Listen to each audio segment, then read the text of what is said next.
is Nabil Rahman. I'm an artist. Next to me is Shahidul Alam. You guys can introduce yourselves. আমি আলোকচিত্রী এবং লেখক, photographer and a writer. Reetu Sattar. আমি performance নিয়ে কাজ করি. Performanceের বাংলা আমার ধারণা এখন আমরা ঠিকমতো fix করতে পারিনি. So I'm a performance artist, Reetu Sattar. So, artist is activist. Can you open the slides?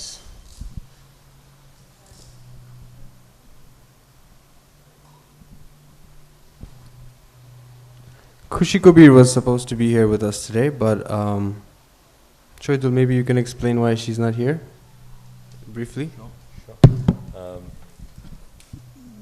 She was part of this panel, and she rang me today to say that she felt miffed because she hadn't been invited, and that she expected a certain degree of decorum in terms of how a presenter should have been treated. She felt that was not done, so this was her protest. So we start right away with an activist that's decided not to come as a form of protest. But we'll talk about her work a little bit in the beginning. If you can go to the next slide. Forward. Yeah. So I sat with Khushi Appa last 2 weeks ago, and we just talked for a while. And I saw a pattern in her practice. So she started by attending art school. From there, she went to work for an ad agency. And from there, she worked at BRAC, which is an NGO. And she didn't agree with everything that BRAC was doing, how everything was being run. And eventually, she formed Nijarakori, an organization with other NGO workers as well. Well, if she was here, she would have talked about the problems with NGOs. One of the things she mentioned was microfinance, how everyone is sort of hailing it as something great, but when you go down to the villages where these programs are being run, it's not as effective as it seems from outside. Next one. And Nijarakori's practice, Nijarakori means basically we do it ourselves. And their organization's main goal is to empower people by teaching them how to do things, not give them things, not give them solutions, but teach them how to get to their solutions by themselves. So they do a lot of cultural programming. She uses expression and art as a sort of an empowering tool. And they also did 1 Billion Rising in Dhaka. Okay, so we'll come back to the original train of thought now. So I've divided this conversation into 2 bits. So you can look at art as expression, or you can look at the use of art as a tool for design and aesthetics. And at a time when there are ad agencies and different, even governments that are using design to get to people's heads, it only makes sense for artists to rise up now at this time to fight against that. Next slide, please. So this is a propaganda poster, of course. It's a Chinese propaganda poster, and governments all over the world are using such techniques. Next one. And also ad agencies. From your home to here, you've probably seen thousands of ads selling you something, entering your brain in some way. So how do you tackle that as an artist when you're trying to activate, when you're trying to fight against something? This is a quote by Guy Debord. He said, pre-capitalism was about being, capitalism about having, and now when we have in late capitalism, what matters is only appearing. And the way you appear is through images. So images have become a very powerful tool in manipulating people's behavior, changing cultures, changing patterns. Can you go back? Yeah. And so in a way, images have the power to make you think you're thinking something that you're not really thinking, if that makes sense. So they will give you the tool to destroy yourself. They don't have to destroy you anymore.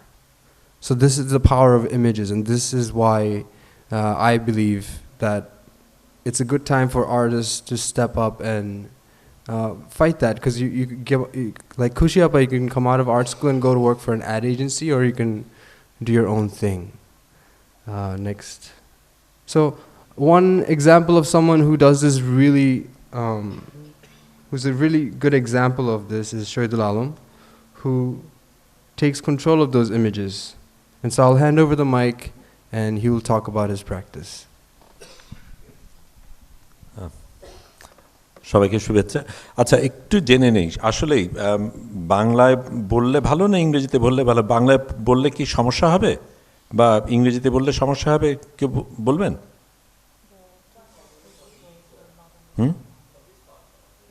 আচ্ছা, okay. We'll try and mix it if we can. I first want to establish my position. I mean, I'm presented as an artist. I see myself as an activist. The only reason I practice art is because it's a very effective tool. It's potent, it's powerful, it can engage people, it can create an emotional response. And as long as it does, I'll use it. If for any reason it fails to perform that role, I have no problems giving it up. While I'm certainly interested as an artist, I appreciate what it does. As an artist, I enjoy producing work. I get a kick out of the creative process, but I have absolutely no marriage to it. The minute it ceases to be effective, the minute I drop it and pick up something else. So ওই জায়গা থেকেই বলি, আন্দোলনের জায়গা থেকেই বলছি, কারণ আমার শিল্পকলার সাথে সম্পৃক্ততা একেবারেই আন্দোলনের কারণে, রাজনৈতিক কারণে। সেই কারণে আমি আলোকচিত্র শুরু করেছি, সেই কারণে আমি এখন আলোকচিত্রী বা লিখি বা যেটাই করি। এবং রাজনৈতিক যেই কারণে আমি এই জগতে এসেছি, সেখানে যদি শিল্পকলা ব্যর্থ হয়, আমার এটাকে ফেলে দেওয়াতে একেবারেই কোনো সমস্যা নেই। Let's go into the images, because what I want to start with is something that I found in the entire summit missing to a large extent. We're talking about art, we're talking about a whole lot of things, a lot of sophistication around, fine meals, whatever. But I, as an activist, feel that there are some certain things very, very seriously missing. At the opening, just here, there was the Minister of Culture talking about how Bangladesh celebrated and valued equality and the rights of indigenous people. Well, the word indigenous is actually illegal today in Bangladesh by Bangladesh's constitution. You are forbidden not only from using the word indigenous. There's a whole set of rights that indigenous people in this country are denied, including the right to marriage in certain situations. So I'm showing these pictures. Eta Cholis Trichilir Chobi. He was brutally murdered here in Bangladesh. Tarpor ekta jai. না, তিনটা ছবি দেখাতে চাচ্ছিলাম। The other one says, okay, অন্য ছবিগুলি বোধহয় নাই, তারপরে আমি বলি, it'll come into that.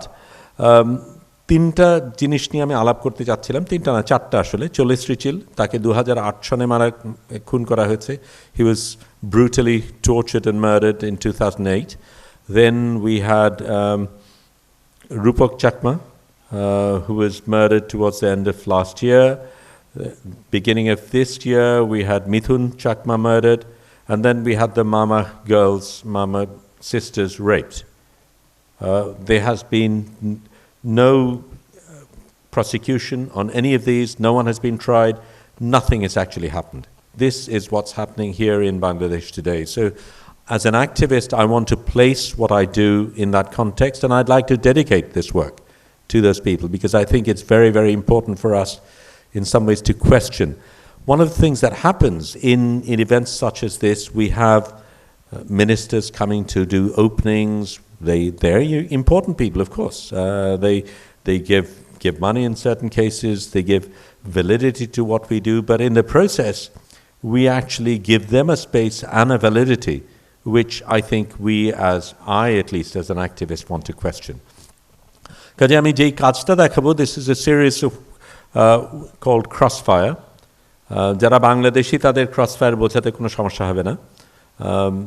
The term was a euphemism that started in, well, actually the gentleman who introduced the Rapid Action Battalion was half an hour ago in the Bengal Lounge, being feted because he was a special guest of sorts at the thing there, but he was the one who introduced the Rapid Action Battalion. At that time it was said that it would curb crime. But what happened alongside it was this elite force was given complete license to do whatever he wanted, a license to kill essentially. And whenever you have unbridled license, things go wrong. It happens in government, it happens everywhere. So the Rapid Action Battalion began to kill, and very soon people decided that this was not such a good idea. But there was very little they could do about it. And you would have the standard press releases, এই মানুষকে এখানে খুন করা হয়েছে ইত্যাদি, essentially a set up press release where you could substitute the name and the place and it would be the same story every time, that someone got ambushed and got killed in Crossfire. So as an artist, I wanted to produce a response to this, and I found it very problematic for several reasons. Because the conventional ways in which up till that time I had practiced photography related to a much more conventional photojournalistic approach, the type of work that photographers at Magnum and other photographers, documentary photographers had practiced. The issue here was that it wasn't really important to provide information. Everyone had the information. We knew what was going on. What you had to do was produce a body of work that would in some way provoke a response, get people out of their lethargy. So one of the things we did right at the beginning, and that is something we've done all the way through, we did very rigorous research. Faria Karim, Momina Jalil, and other people who supported me. It was largely helped by a big team at Drik who really gave very dedicated time. We looked at what had actually happened at the killings, and we found out that all the killings had taken place in the dead of night. When we looked at survivors, when we talked to survivors, they talked at how right in the beginning, the first recollection they have of Rab was torchlight being shone on their faces. So I decided to embed that aesthetic into my work itself. So every photograph has been taken in the dead of night. Every photograph is lit by torchlight. So those two characteristics are within each image. You cannot separate them. When we showed the work, we did something else. We did not provide information. People had to work out for themselves why a paddy field is being shown. But because of our research, we'd actually placed on a Google Earth map the case studies for every story. And the inspiration behind the images was, it's okay, you can go to the next one. The images were based on the fact that what we assumed that the dying person might have seen in the last moments of their life was what we photographed. In a sense, it's fictitious because we don't know for sure, but it is based on very rigorous research and what had happened. So, for instance, in the paddy field, you see nothing in the exhibition except all it says is a paddy field. When you go here and you go further in, you discover that the RAB version is that there was a killing in the paddy field, a killing that took place and the body was found in the paddy field. So the question that was being asked was, how come if there's a skirmish in a paddy field, the paddy field is pristine? A paddy field gets disturbed. But here was, except where the body was, the paddy field was pristine. আরেকটা একটু বাংলায় বলি যে যে যে মারা গেছে তার শরীরে 4টা বন্দুকের গুলি কিন্তু তার শার্টে মাত্র একটা গুলির ফুটো. So there were 4 bullet holes in his body, but only 1 bullet hole in the shirt he was wearing. So the story begins to unravel, and with each image, once you dig in, you begin to find a little bit more. Let's go on. So we were also strategic. We worked out, or at least calculated, that there was a lag time between when news gets released in North America or Europe and when the government is able to respond. So we sent out the news release with an embargo for North America, saying that they couldn't release the news before the 17th of March. The show was opening on the 22nd. We calculated there was a 5-day window. So on midnight on the 17th of March, this was on the front page of New York Times. Then a couple of days later, it was in Europe. On the night of the 21st of March, at midnight, there was a television program where I talked about the program. We were strategic. It was a program about tomorrow's headlines. We knew that there was going to be our news in the tomorrow's headlines, so that newspaper was in front of us. এই যে পত্রিকার মধ্যে দেখা যাচ্ছে কালকের সংবাদ. And that's how we began. That was our entree, if you like. So, যেতে থাকি. As you might imagine, by the time the police found out, I started getting phone calls from various places telling me that it was not such a good idea. RAB visited me, then the police visited me. Eventually, when they worked out that we were not going to stop the show, our gallery got surrounded by armed police. But this is also part of what we do. We'd anticipated that this might happen, so we'd prepared for it. One of the things we were doing is the entire thing was being live streamed. So while the police is around, they've closed it, and there's curators from many countries had arrived, and there were many ambassadors all in the streets. We're live streaming this whole thing as it's happening. Maheshwata Devi, one of the most respected activists in the region and a very famous literator, she had come over to open it, and what we did, it was theatre. Amra hater shikol khule, amra স্বাধীন করলাম নিজেদেরকে. So Maheshwata Devi, by unhandcuffing me, opened the show. And while all this is going on, I actually get back in. I took some of the guests and myself back into the gallery through a back door we'd created. And inside, what we'd arranged was a Skype interview with Alain Julia, who's the Director General of Reporters Sans Frontières in Paris. And I was giving a gallery walk and doing a Skype talk with Alain Julia, being live streamed at the same time, while there's all this armed police surrounding the gallery thinking they've closed down the show. So, I mean, those are the sort of ways in which we try and, it's guerrilla tactics. If they're going to play it in a certain way, we find our own way of doing it. Shamnajay?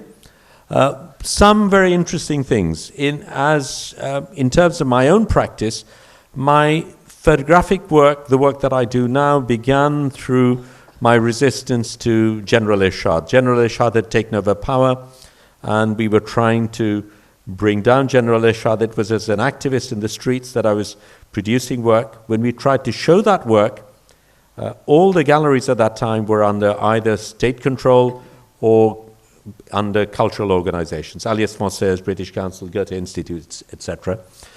The other, though it is semi-independent, the other gallery was a Zainul Gallery in Art College. So when we approached them to try and show the work, it was going to be sponsored by Alliance Française. When they saw the work, they decided they wouldn't touch it. So that became the first censorship. When we took it to Zainul Gallery, they didn't mention anything political. They said, sorry, we can't show it because it's photography. We only show art. And that's a significant statement because until last year, at the Asian Biennale, video and photography was prohibited from being entered because it was not art. So you've got that equation coming in as well. So let's go back to the last one. what is very interesting here is these are students of art college protesting because the Drik gallery has been closed down. And one of the placards actually say that closing down the Drik gallery is like banning painting. So for us, it was very, very interesting that here is an art college that had refused to accept photography as art, and their students are in the streets protesting because that gallery has been closed down, and they're equating it to banning art. So we found that quite ironic and interesting.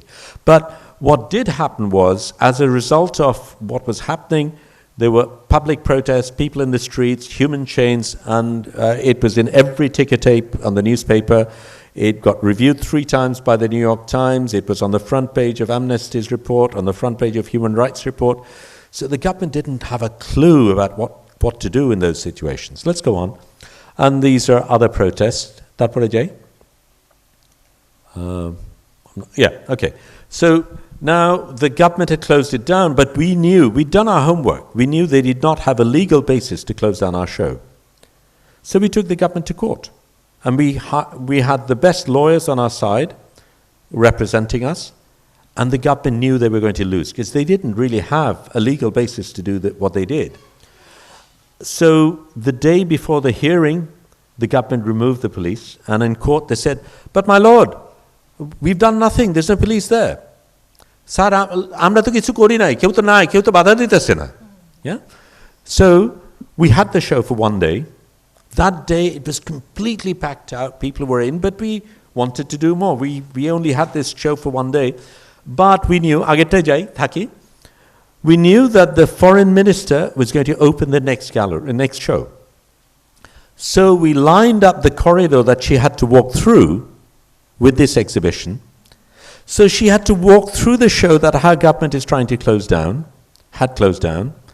She had made a statement in Geneva saying 0 tolerance to extrajudicial killings. That was a sign that was up there on the wall. She's having to smile at the media. She's having to smile to me while hating every minute of it, and going to open the show. So a lot of it is subversive in various different ways. So, yeah, please. Interject. Yeah. It's working. Hello. So one of the things I noticed is in the pictures there are they're not factual, right? They're almost fictional. So you're not showing anybody actually dead, right?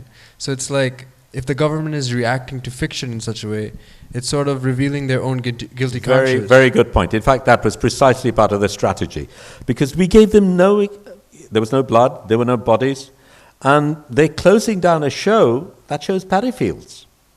So what we did also was, I interviewed the police outside, did a video recording of them, and the policeman, I'm asking him, why are you closing down this show? By dhan kheter prodarshoni bondho korchen, ghotona ki? She কয়, আরে দেখেন Crossfire লেখা আছে না, লোকে তো বুঝবো Crossfire কি, এর জন্যই তো লোকে উত্তেজিত হয়ে যাবে, এর জন্যই তো বন্ধ করতে হবে. You look at that word crossfire, of course people will work out what it is. That's going to get people agitated. That's why we got to close down the show. So I say, crossfire সবাই জানে? কয়, আমার 3 বছরের মাইয়া জানে crossfire কি, আপনি কি কোন? So, who knows what crossfire is? Do people know what? He says, my 3-year-old daughter knows what crossfire is. Of course, everyone knows. So the policeman on record, and I'm filming him, is giving a wonderful conceptual analysis of my work, which I'm filming.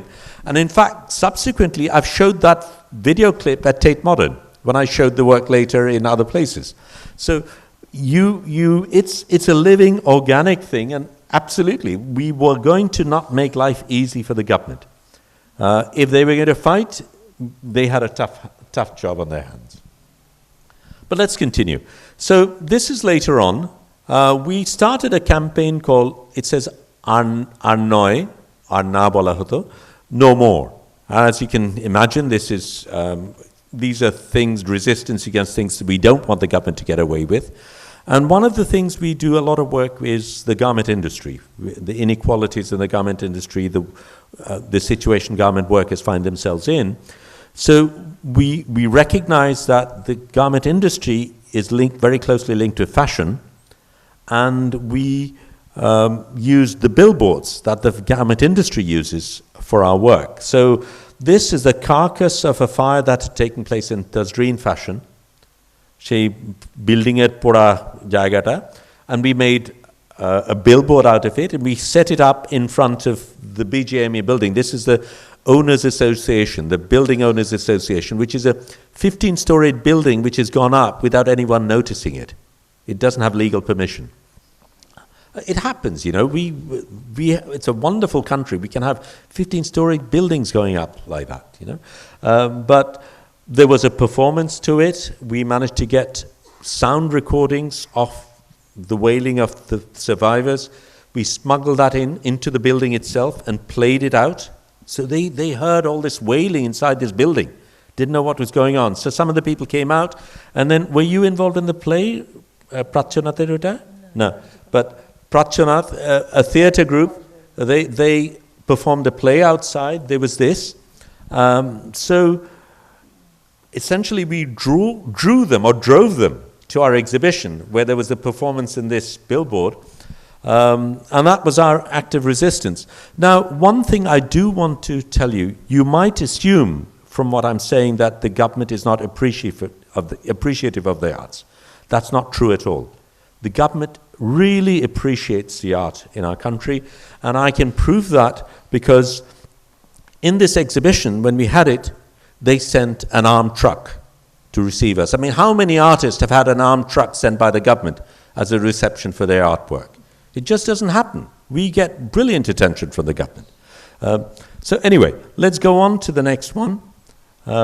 This is the same building, taken from further up, and those leaflets floating on the water are of the mayor. Sadly, he's passed away, and he did do some good work. But he mentioned that he couldn't fix the waterways because there were all these illegal constructions. Now, that building is on a landmass that's been placed in the middle of the water body. He used to be the president of the Garment Owners Association that has built it. And he's complaining about these illegal constructions that are preventing him from cleaning the water body. So we made another billboard outside, and you know, I don't know if my Pathshala students are here. We actually conducted our classes in situ outside that billboard in a rainy day. So let's go on. Were those actual posters or no? Photoshopped them in? This was photoshopped in. We wanted to do it. We didn't think we could get away with it. So we photoshopped in. We actually thought initially that we would have a floating exhibition in the water. But on the right of that is a military camp. So that made it very difficult. So this was our alternative. But we set up the banner. And the next picture, it's slightly out of sequence. This is the reception we get from our government. So who says we don't get attention? Yeah? Let's continue. So these are the other ways in which we've tried to show work, because one of the things that's happened, at least in my case, when I've originally shown work and I've invited working class people to come to it, they've never come. Because galleries are very elitist spaces, and they feel threatened by them. So we thought, okay, if the people are not going to come to the gallery, we'll take the gallery to the people. So we've had shows on boats, we've had shows on bullock carts, we've done it in other countries on camels and donkeys, but this seems to work. So these are people who would never enter a conventional gallery, certainly not Shilpakala Academy under normal circumstances. Yeah, Jay? This is again in Dhaka, in a marketplace. We've done it in school fields, in football fields. This is Chobimela, the festival that we do. Okay, I'm going to show you something else, and I'm going to end with that. This is the last one, no? Yeah? Actually, you mentioned in the beginning their pictures might come back. Okay, we might have some other pictures, but the reason I'm showing this picture is because that's the president of Bangladesh, and it might look as if I am very pally with the president, which is slightly problematic. But one of the things we were, again, part of the strategy was Chobimala, the festival we do, now has become a very, very important festival. It doesn't have the sort of funding that Dhaka Art Summit does, but it's still a very important festival. And it had come to a certain level, so we invited the president to open it. But that was deliberate, because we wanted to at that time have state recognition for what we were doing. And to be fair, we've been given places like Shilpakala Academy, which is a government space. Now, while as an activist we recognize that there are lots of things that are wrong with the government, I don't think it is correct or strategic or ethically correct for me to undermine the government necessarily. I think our job is to strengthen the government and help it do the things it's meant to do. So while we're critiquing the government, we also want to work with them. And one of the advantages of inviting the president to come to your opening is you get to write the president's speech. So I was able to get the president to say the things I'd wanted him to say. And in my speech, I congratulated him for having said those things, because he was then being so open and broad-minded, and despite knowing that we were so critical of them, embracing our festival. So you can orchestrate things in many ways. And Reetu is next to me, so she will recognize the performative part of doing things like that. The counter side of that is that you then need to deal with the fact that you are so close to the establishment, so there are people who might well, with valid reasons, ask the question about whether you've sold out or not. So your artwork, therefore, and in places like this, has to refute that. So in the beginning we talked about art and we divided it into two sections. One was design and one was expression. And Shahidul's work is an example of how you find loopholes within the existing system and you exploit them to get your message across. Am I right? And another things that I really like about what you do is Majority World, which was, so in Bangladesh's history, most of the photographs that people abroad have seen of Bangladesh were taken by foreign photographers. So when a foreigner comes to Bangladesh and they see certain things jump out at them, and this is how they perceive Bangladesh, but Shahidul's initiative was to make the photographers that spend their life living here take those photos so that they can represent their country the way they see it. So if you could talk a little bit about Majority World. Sure. It started really with that understanding that countries like Bangladesh, and the term majority world is something I introduced in the early 90s, because at that time the lexicon was about third world, least developed country, developing countries. I don't want to be third anything. And why should I take on a definition which places wealthy countries as first and us as third?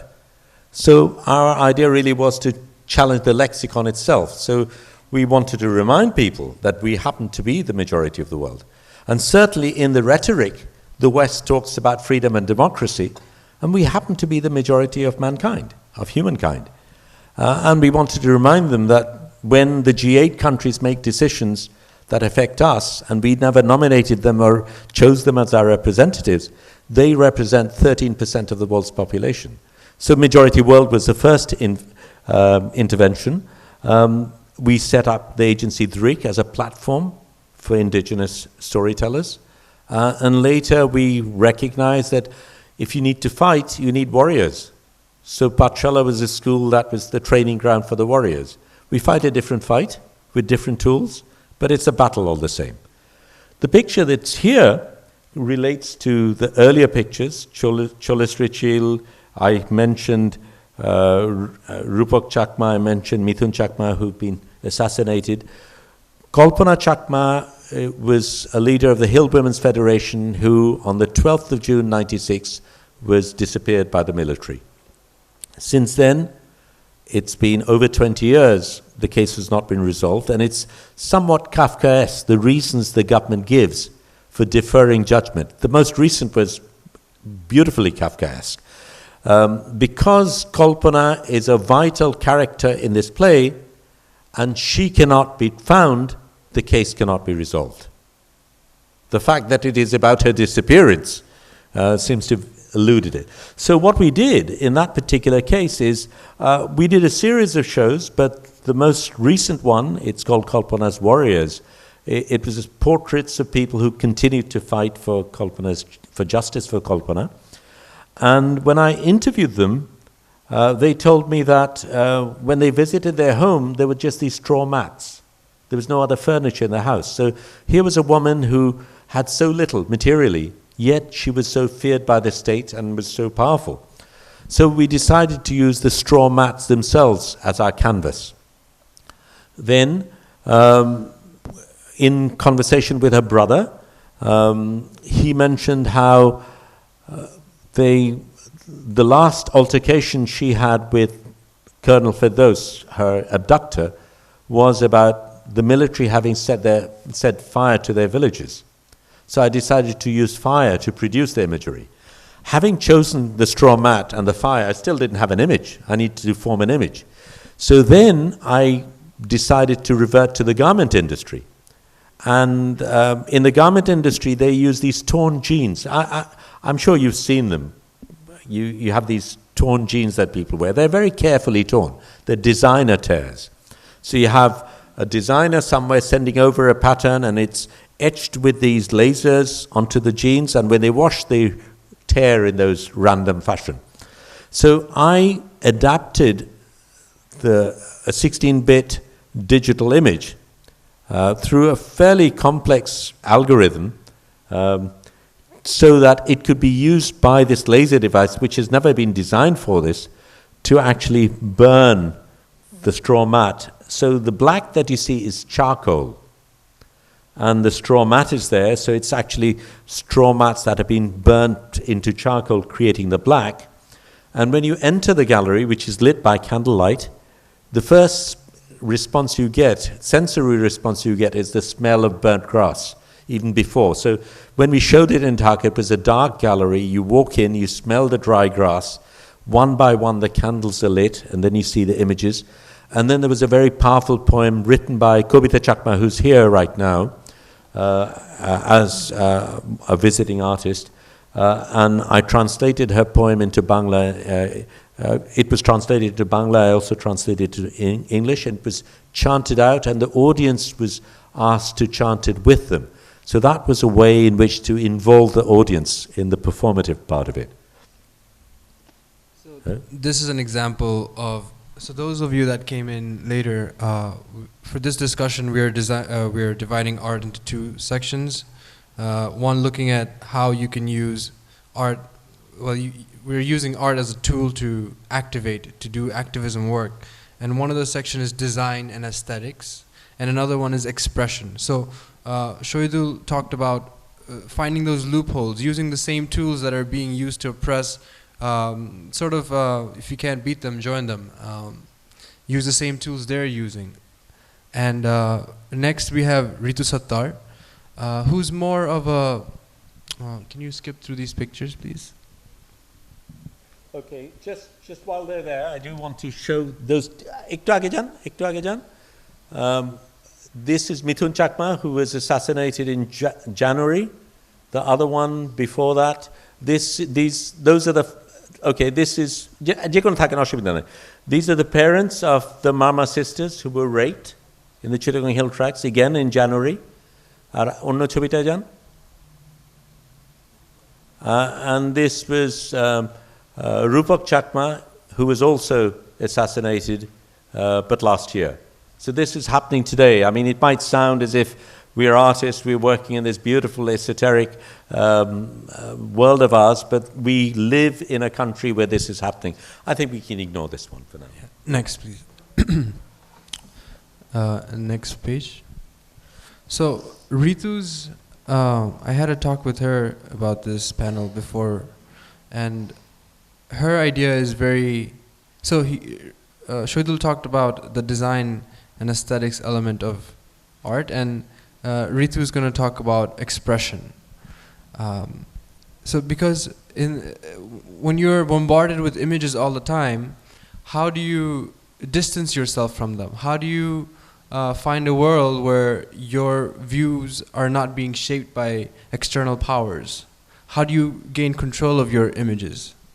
So Reetu, if you could talk a little more. So the way I work is actually I like to connect myself with the I like to connect myself with the happenings all around the world. Actually, whatever I'm reading in newspaper or whatever actually happening all around me, I think that I'm not disconnected by all this. তো এই কারণে আমি যেটা করি সেটা হচ্ছে যে আমার কাছে মনে হয় যে বাংলাদেশ কেন আসলে পৃথিবীর যে কোনো দেশে থাকলে শুধু একজন সাধারণ মানুষ হিসেবেও নিজেকে আসলে আলাদা করা সম্ভব না মানে চারপাশের সকল কিছুর মধ্যে তো আর there was one point in my early years of when I was actually really deciding what I'm going to do. I was actually engaged with institutional politics, and then I thought like maybe it's a dream that I can bring change, or I can be an activist in the sense of how Shahidul is totally engaged with the change itself. So I thought maybe change can begin within self. So that's how I started working with myself and the way I connect to the world. And that's how actually, and also in my case what happened is that as I was always connected with friends or writers or photographers who are totally engaged with social activism, and I was always engaged, I was always what can I say, I always deeply connected with them, and I think out of deep respect of what they do, I found my own voice, what I was looking for long time. So আমি আসলে প্রথমে নিজেকে engage করি থিয়েটারের সাথে কারণ theatre has a long history of politically engaged productions. So আমার কাছে মনে হচ্ছিল theatre একটা ভীষণ strong medium to express my own things.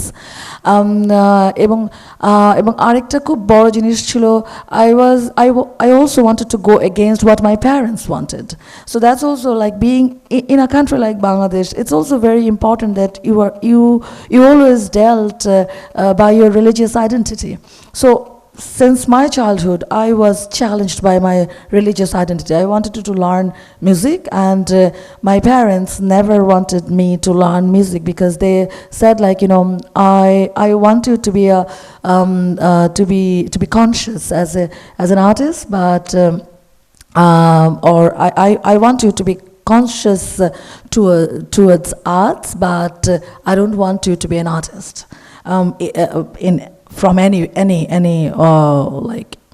any platforms. So that was like the beginning. Like then I thought like then I want to be an artist. So that's the thing. And then politics came in. So yeah. Most of my works I have started with theatre, and then theatre is also like limited in the form that it says stories. Theatre আসলে গল্প নিয়ে কথা বলে, fictional গল্প নিয়ে কথা বলে, কিন্তু আমাদের চারপাশে যখন আসলে একটা রাইটার আসলে রাস্তার উপরে একদম খুব ব্রুটালি কিলড হয়, তখন আসলে থিয়েটার সেটা কন্টেন করতে পারে কিনা আমার এক ধরনের সন্দেহ হয়। যখন আমাদের মতো দেশে তাজরিনের মতন গার্মেন্টস একদম পুরো একটা কার্কাস হয়ে যায়, তখন আসলে আমার সন্দেহ হয় যে আসলে আমার পার্সোনাল ফিলিং আসলে থিয়েটার কন্টেন্ট করতে পারে কিনা, অথবা স্পেকট্রাম, অথবা then later on Rana Plaza. Then I started thinking like, you know, what could be my medium to express my true feelings actually towards the social, political noises happening all around us. Like Rohingyas, they're coming to our country. So one country is saying, like, you know, we are going to solve this problem. They are going back to their own lands. But the same country is also selling weapons to Myanmar, and the weapons are actually used killing Rohingyas. So these are like big operations, I thought, like, how can I react to these big operations with this big networking system?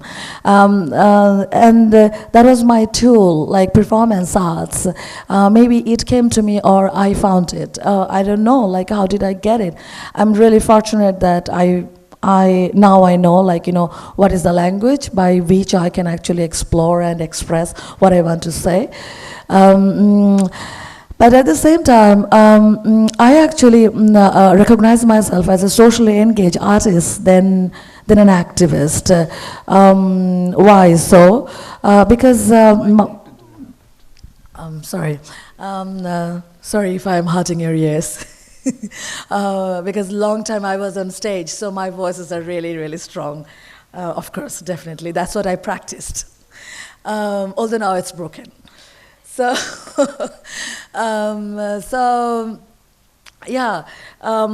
so through performance, what I'm doing is actually I'm not actually choosing things, because things are always in front of you. Like the way Mithun Chakma was killed, because he was a promising hill tracks leader. So the moment you heard something like this, or the way Abhijit was killed, the same day my son has got his birthday. So when these things happen like together, as an artist, you really like to react. So how are you going to react? So my tool is my performances. And at the moment Rana Plaza was happening, my son was only 2 months old. I wanted to talk about your performances for those who don't know Reetu's performance or haven't seen. They're usually very long durational, right? I remember seeing one at a Shatirete Bengal Gallery had this performance art week where... It was only 4 hours. Yeah, only 4 hours. So, of course, when you're doing something try to stay quiet without talking to anybody for at least 20 minutes. See how difficult it is. Try for an hour. It's very difficult to stay in your own head or in one mode of thinking. So when Reetu's doing these 4 hour long or even longer performances, she's not interacting with anybody directly. She's staying in her own head. And I feel like the way I interpret it, and sometimes you write with water on the wall, and the waters and the writings disappear, just like our thoughts. In that particular performance. Just like our thoughts are always changing and disappearing. And for me, the way I interpret it is that you are sort of blocking the outside out to really go inside and find yourself. You know what I mean? If you could talk a little bit about how you choose to do these performances, or... I found that most of my performances are actually from the conflict between how we all as a collective react to a particular event, and how as a person I react to a particular event. So I think most of the works actually inspired by that. The performance he is talking about, I have done it at least 1 year after Holy Bakery incident.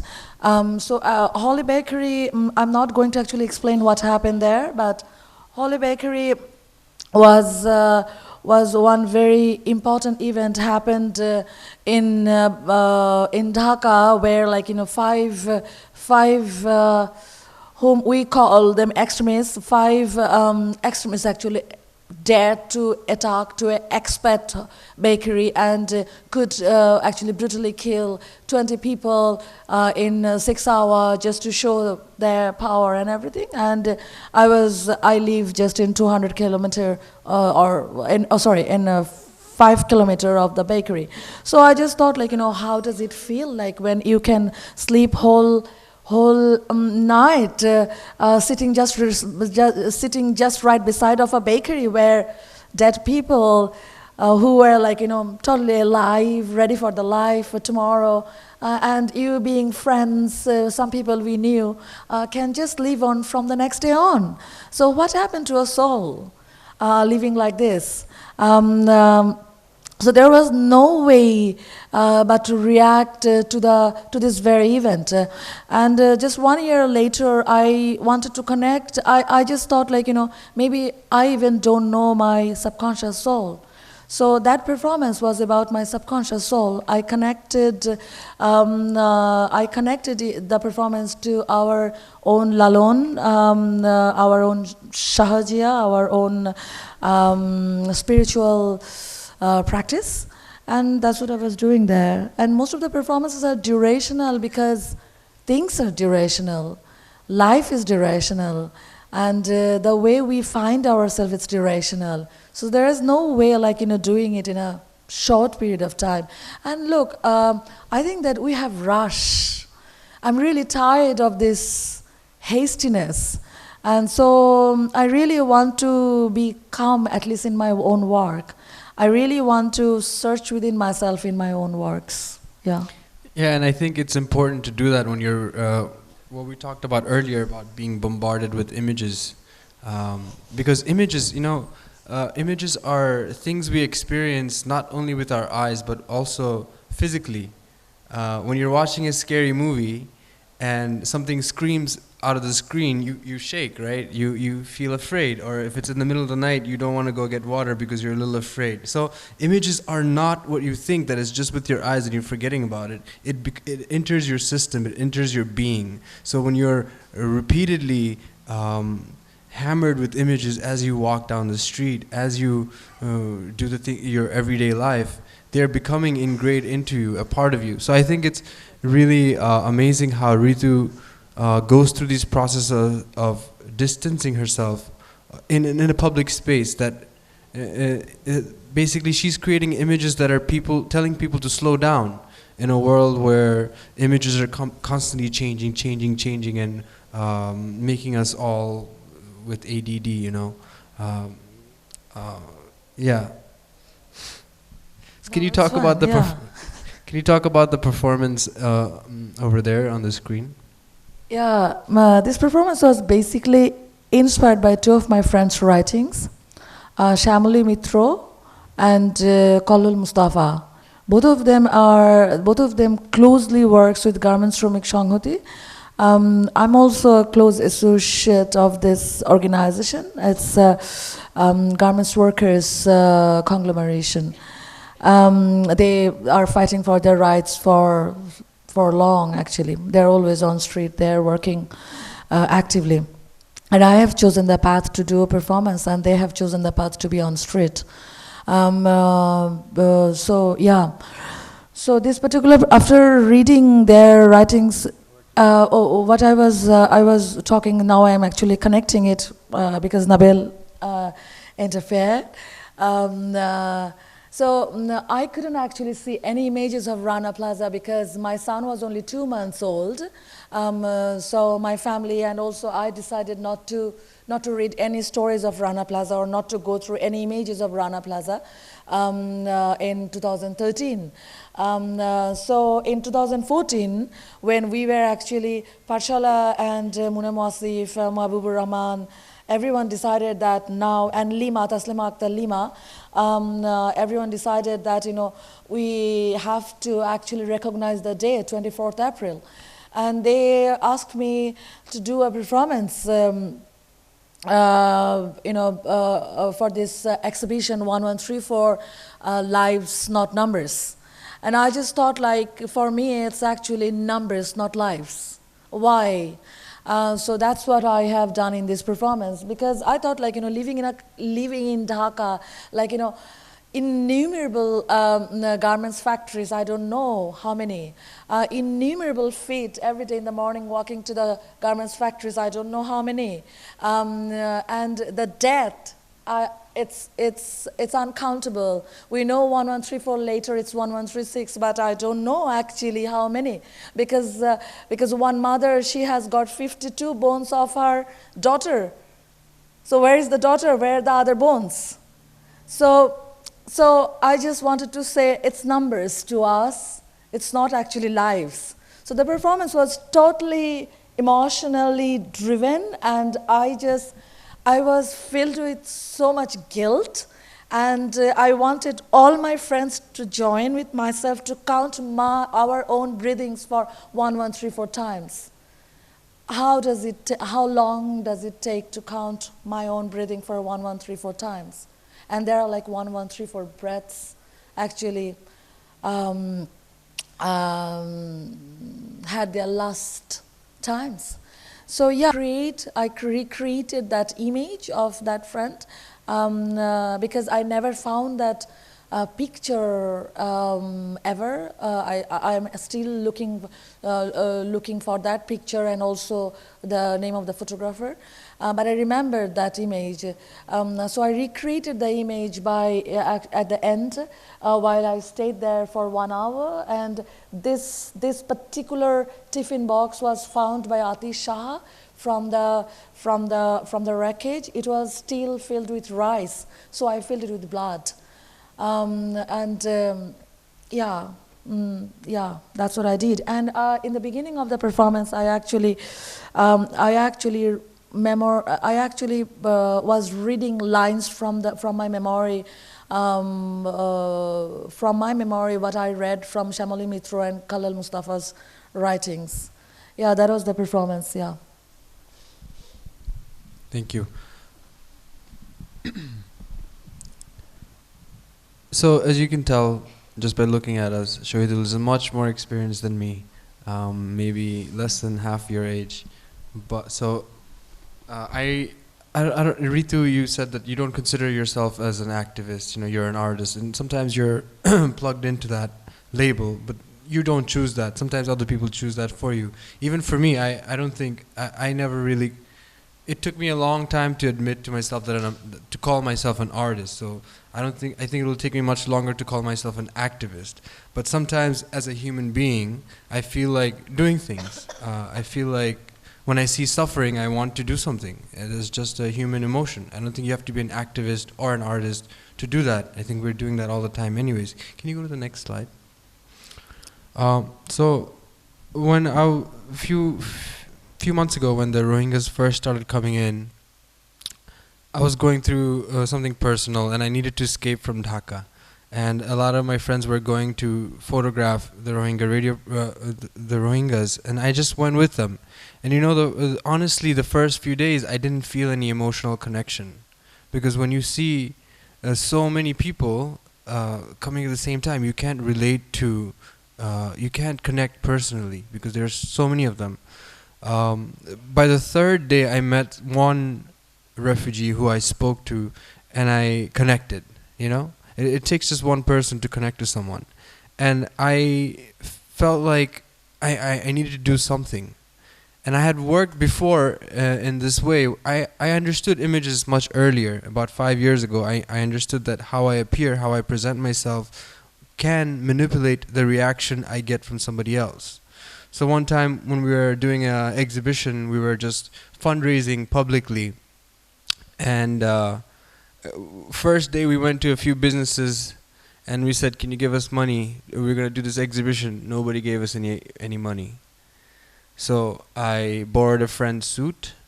I designed very nice pamphlets and leaflets and like a gold package, silver package, platinum package. And I went back to a different set of businesses, and I came back home with a lot more money. So how I presented myself changed everything.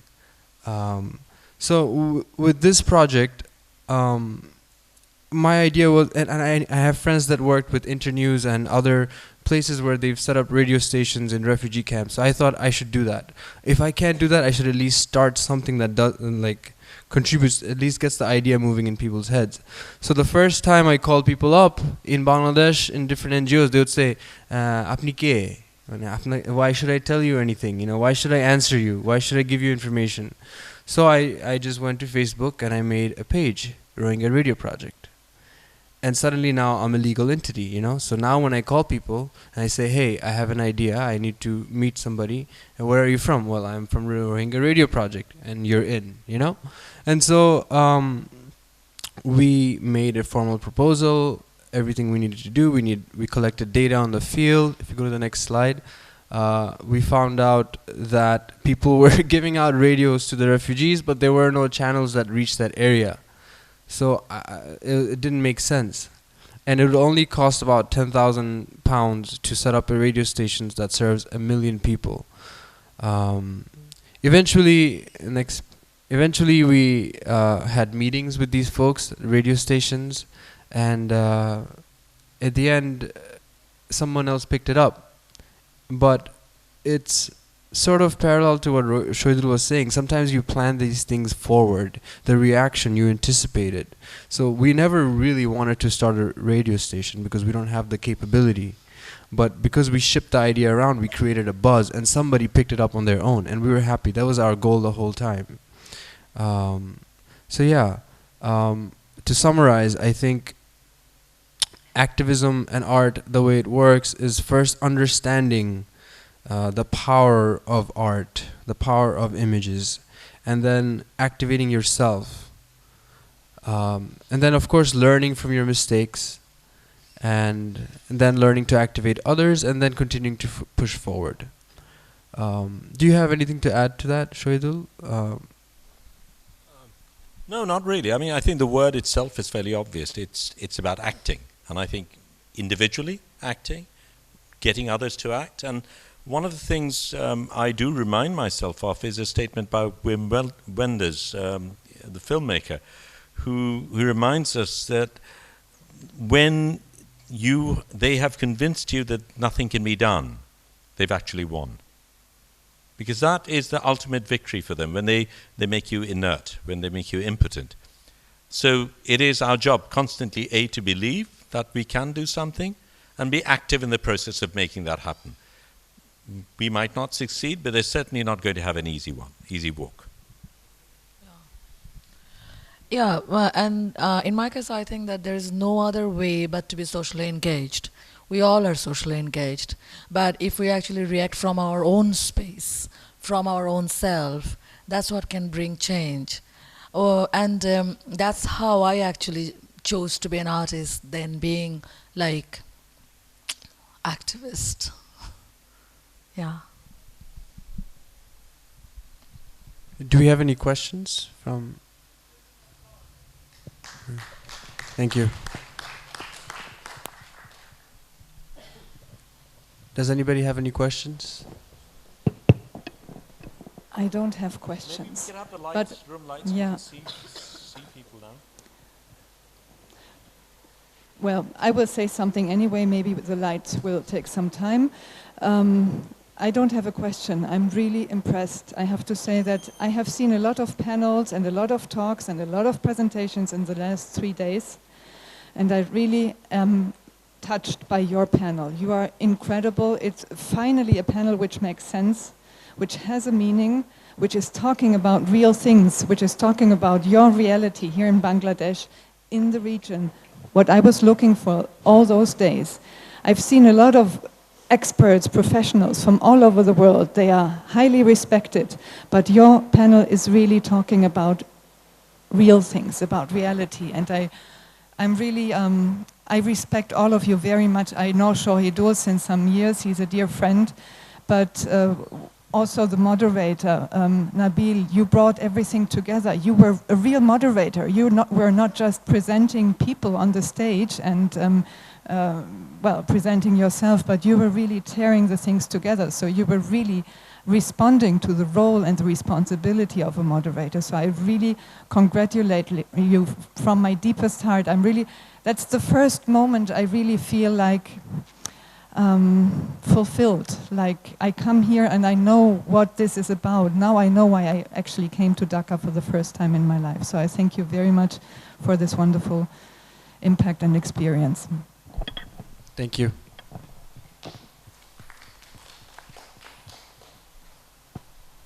Anyone else with any questions or comments or your own ideas, anything?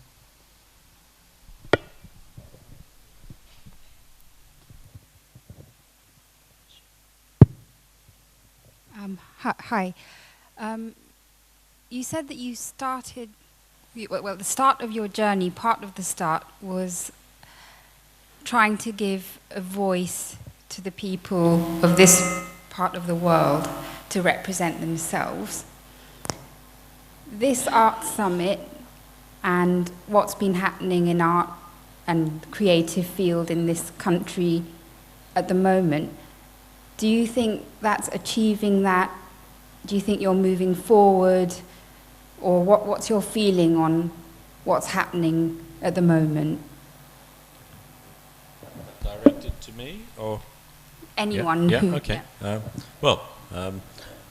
Since I said that, I can respond. I think an art summit like this is very important, without a doubt. I mean, it's created a lot. Something anyway, maybe the lights will take some time.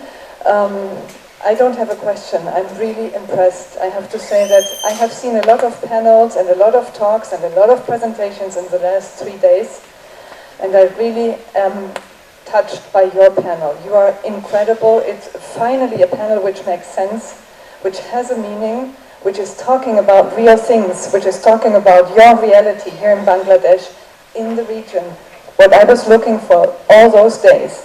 I've seen a lot of experts, professionals from all over the world. They are highly respected, but your panel is really talking about real things, about reality, and I'm really, I respect all of you very much. I know Shahidul since some years, he's a dear friend, but also the moderator, Nabil, you brought everything together. You were a real moderator. You were not just presenting people on the stage and, well, presenting yourself, but you were really tearing the things together. So you were really responding to the role and the responsibility of a moderator. So I really congratulate you from my deepest heart. That's the first moment I really feel like fulfilled. Like I come here and I know what this is about. Now I know why I actually came to Dhaka for the first time in my life. So I thank you very much for this wonderful impact and experience. Thank you.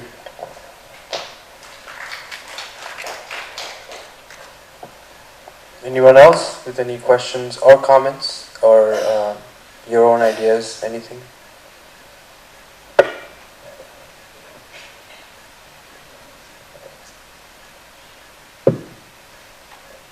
Hi. You said that you started, well, the start of your journey, part of the start was trying to give A lot of buzz, it's brought attention, it's mobilized people, and it's wonderful to see so many people looking around, and there's some very good shows there as well. Whether it translates into the long-term things we're talking about, I'm not sure. It will tell. I mean, I think we were talking about this earlier. There are several festivals now. There is the Asian Biennale, which is run by the government. There's the Dhaka Art Summit, which is sponsored by the Samdanis. There's the Music Festival, which the Bengal Foundation does. There's Chobi Mela, which we do. And they all, I think, contribute in different ways. Each has a role to play. The least, perhaps, being the Asian Biennale, which predictably is a government organization. But that, too, I think, has been happening for a long time. The difference between these, to one extent, is Chobi Mela of these is the only one that is artist-led. And I think there is a difference in flavor because of that, in terms of how the work itself is, the artwork itself and the artist is seen and promoted. I think whenever you have something like this, you have a lot more form than substance. You have a lot of importance is given to chief guests and speeches and trappings and the weddings I say, maybe a Freudian slip.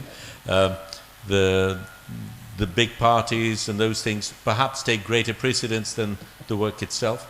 But I think they all play a role, and we might not realize it today, but I think we will look back at this time to think that this was when these events happened. And certainly for Dhaka Art Summit, I think a very, very big shift it has made is an appreciation of contemporary arts. The Bangladeshi art scene was really fossilized for a very, very long time in terms of what was recognized as art, in terms of what sort of art was being practiced, and in terms of who were being nurtured and promoted as artists. I think there, this summit has been fantastic. It was directed to you, actually.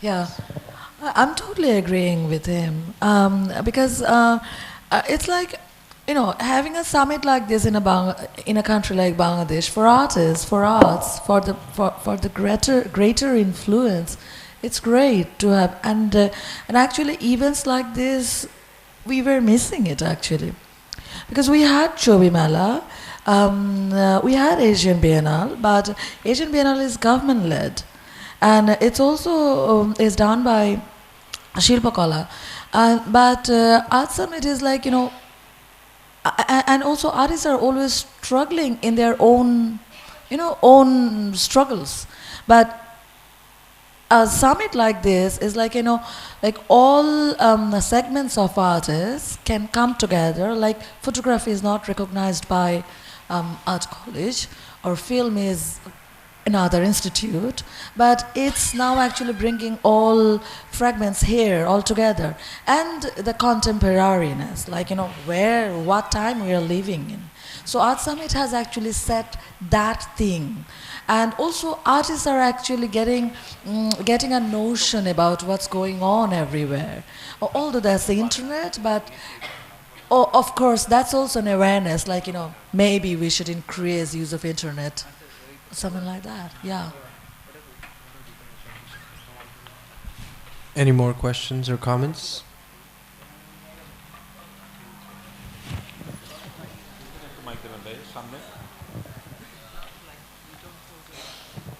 I was just going to add to actually what you said, Ritu and Shahidul, that in terms of the Dhaka Arts Summit, I also think the fact that, let's say, the business side or the entrepreneurial side of this country is getting engaged in the art world, or in patronizing or sponsoring it. I mean, there is some good to that. Obviously, there are dangers to that. But you see a lot of this happening in terms of all the foundations in the West that are there that patronize and support the arts. And if more of it would happen, with the resources limitation that we have, I think that's also a good thing to add. It's a good example.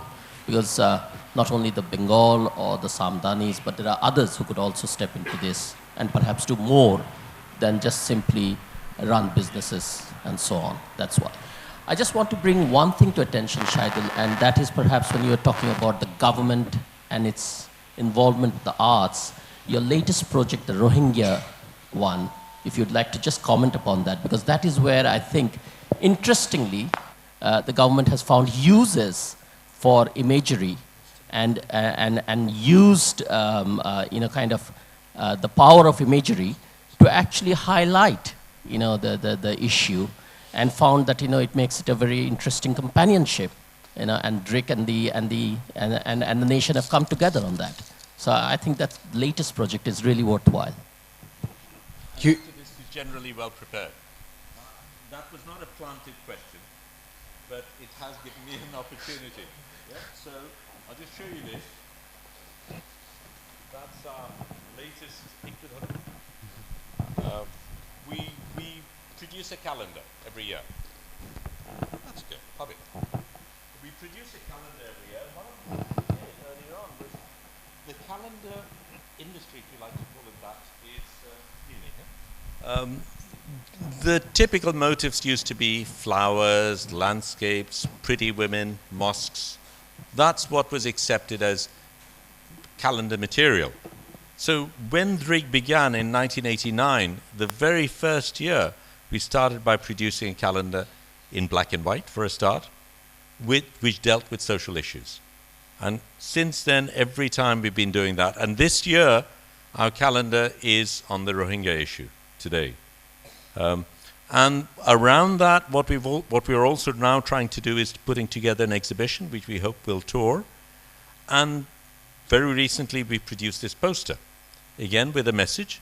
And I think we use our art as a vehicle for those messages. And it is important at some point to try and get it across. And for me, what was very interesting was last weekend, I was at the BRAC reception, and I gave a copy to Sir Abid, the chairman of BRAC, and he said, give me another one. So I gave him another one, and he went over and he gave a copy to the Myanmar ambassador. I thought that was pretty neat. But he did present it nicely. He said, well, I'd like you to as an ambassador, you should know what people are thinking. And here is a Bangladeshi artist who looks at this from this perspective. So he didn't really did in an overt way, but I think a message was gotten across. And since I'm having a mic, a Bangladeshi mic nile chhade na. So I'll use that opportunity to just read one very tiny part of that. Ektu khulo, Nabil, please. I need my specs because I can't read without that. And I'll just read the last para of that text. If the world indeed has a conscience, then the time is now to demonstrate that we as a people cannot, will not stand by while one of the greatest injustices in modern times continues to take place on our watch. Even if we fail to make ourselves accountable, our children and our children's children will ask us how we could have let it happen, and we will never have an answer. It is a question that will haunt us all our lives. And if we as artists or activists fail to act when we should, that is something that will haunt us. I think that's a good note to end on from the last paragraph of the poster. Also, I think it's important for everyone here, all of us here, to find our own way of following this, understanding, activating, learning, and then inspiring others, and then continuing to do so at your own pace. So whatever works for you. Reetu uses performance art, Shahidul uses photographs, Khushi Kabir, who's not here, she has an NGO that she started. Is it an NGO? Or, and yeah, so everyone, I hope you enjoyed our talk and learned some things. Thank you for coming.